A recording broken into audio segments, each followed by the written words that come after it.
They gave me the vault because nobody else wanted it. That was the honest truth of it, though, Doctor. Osman would have dressed it up in finer language if you had asked him.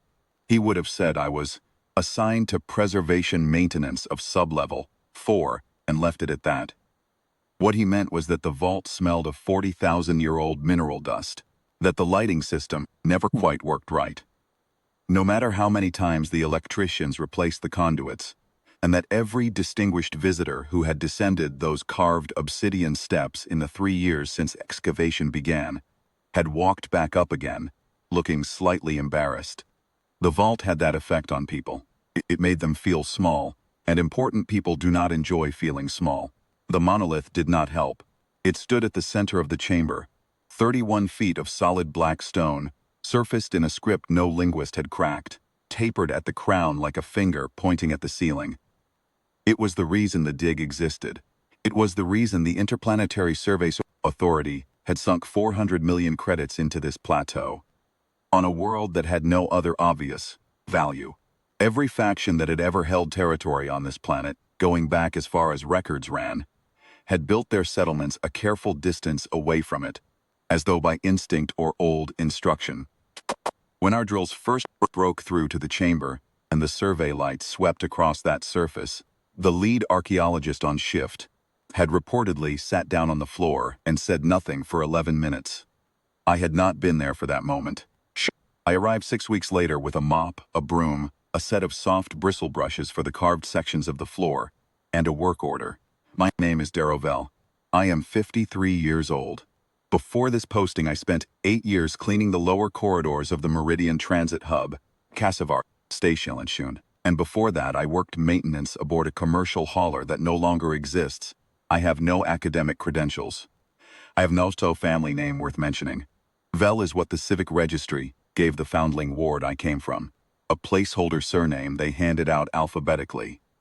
I cannot read the script on the monolith, any more than I can read the inside of a star. I swept around it every morning because that was the job, and the job needed doing, and nobody else was going to do it. The scholars came and went. I watched them from the corridors sometimes, through the vault's open blast door, as they set up their equipment and ran their instruments across the monolith's surface and spoke to each other in the low voices of people who believe they are close to something. They were never close to anything, as far as I could see. The monolith gave them nothing. It did not light up for the Director General of the Survey Authority on the day she arrived with a full media. It did not respond to the chanted invocations of the Cultural Preservation Team, who spent 3 weeks trying every reconstructed form of the plateau's oldest known ceremonial language. It sat there in the cold mineral air, silent and indifferent, the way a mountain sits. After 2 years, the budget reviews began. The phrase inert artifact appeared in official correspondence. Funding was being redirected. The dig would not close entirely. There were other structures on the plateau worth cataloging, but the vault would be sealed off except for periodic maintenance. The scholars moved their equipment upstairs. The blast door was left on a 12-hour automated cycle, open at 6th hour, closed at 18th. I kept my schedule. There was still dust to manage. The floor's carved sections still needed the soft brushes, because the Survey Authority's preservation guidelines required it, regardless of whether anyone was actively studying the site. I arrived each morning at 7th hour, 1 hour after the door cycled open, and I worked until I was done. Some mornings that was 2 hours. Some mornings, when the air recyclers had kicked up extra particulate, it was 3. I had been doing this for so long that I had stopped thinking about the monolith as anything other than an obstacle to sweep around. You can become accustomed to almost anything if you spend enough time near it. The weight of the thing, that pressure you felt when you first walked in, that sense of enormous patience radiating off the stone, had become background to me, the way the hum of a station's life support becomes background after a week aboard. I noticed it the way you notice your own heartbeat, only when something changes. The morning it changed, I was working on the far side of the chamber, brushing fine dust from the carved floor channels near the eastern wall. The channels ran in a radial pattern from the monolith's base outward to the walls. They had probably carried some kind of fluid once. though no one had determined what kind or from where.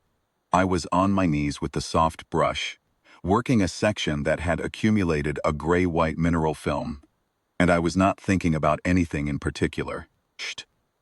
I was thinking about whether the transit request I had filed for my next leave cycle had been approved. I was thinking about whether I had left the water recycler running in my bunk pod. Small thoughts. The thoughts of a man doing a routine job in a quiet room. The floor moved, not violently, not like a tremor. It was a single low pulse, felt through my knees and the flat of my hand where it rested on the stone. A throb, like a heartbeat deep underground, there and then gone. I lifted my head. The monolith was lit. Not the harsh white of the survey lights, not the cold fluorescence of the chamber's overhead panels. This was something that came from inside the stone itself. A violet radiance seeping through the carved script from beneath the surface, the way light seeps through a curtain. Each character in the script held it differently. Some glowed steadily. Some pulsed in a slow rhythm. The effect was of a language waking up, glyph by glyph, line by line, moving upward from the base toward the crown, in a progression that took perhaps 30 seconds, and felt like watching something breathe for the first time. In an age so long the number had no meaning to me. I did not run. I am not entirely sure why.